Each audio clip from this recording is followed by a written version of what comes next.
hindi na ako, ganito na lang siya, black na lang talaga as in, kahit gustong-gusto kong magkulay. Tsaka ayos lang din kina amo na ano, na mahaba ang buhok ko. Meron kasing amo dito sa Hong Kong na pagka mahaba na yung buhok mo, 'pag mahaba na yung buhok mo, utusan ka nila yang magpagupit. Kung hindi ka magpagupit, ita-terminate ka nila. Pero dito ayos lang.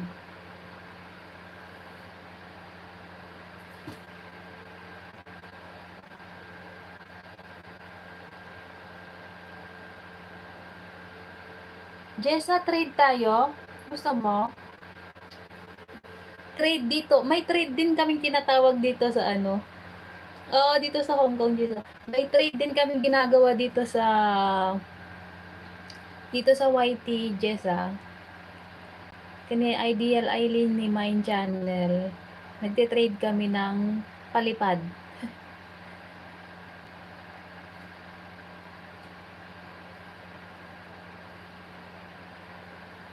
Ani, biguin na ane. Dapat yung electric fan para ano.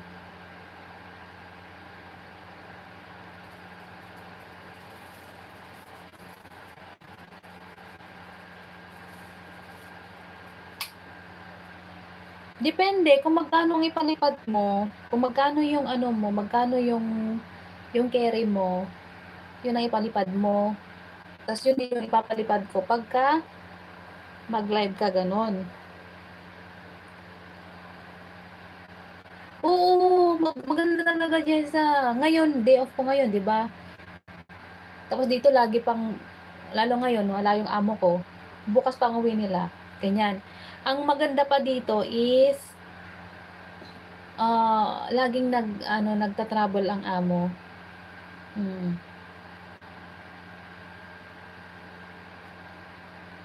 Pagka magta-travel ang amo, 1 week, mga ganyan, 1 week akong walang kasama.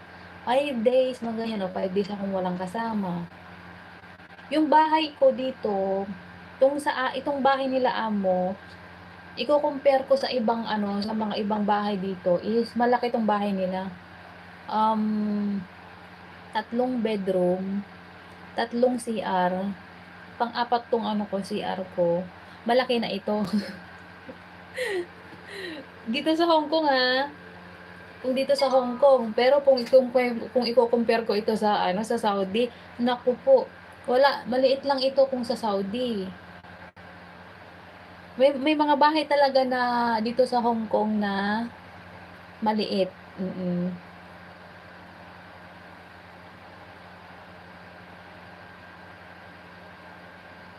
Oo, everyday ang day off. Tsaka dito Jessa, yearly ang depende yun sa amo kung gusto niya na yearly ka na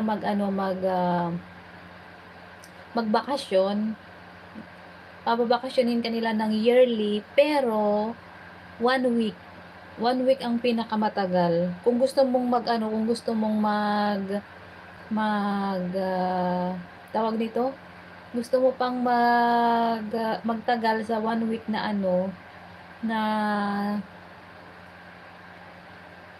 na tawag ito na bakasyon mo, pero yung 1 week na naia-add mo, kunwari, is hindi na nila yung babayaran. Yung 1 week lang ang may bayad na bakasyon mo.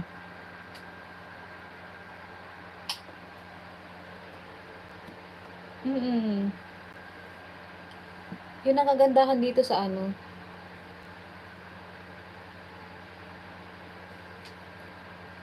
sa Hong Kong. Pero pumayat ako dito, Jessa, sa Hong Kong. Hindi kagaya sa Saudi na ang taba ko sa Saudi. Maliit yung bahay dito, pero hindi ko alam. Baka yung pagkain hindi ko hiyang. Pero yung pagkain dito is healthy. Unlike kasi sa Saudi na yung pagkain is talagang puro calories, puro fats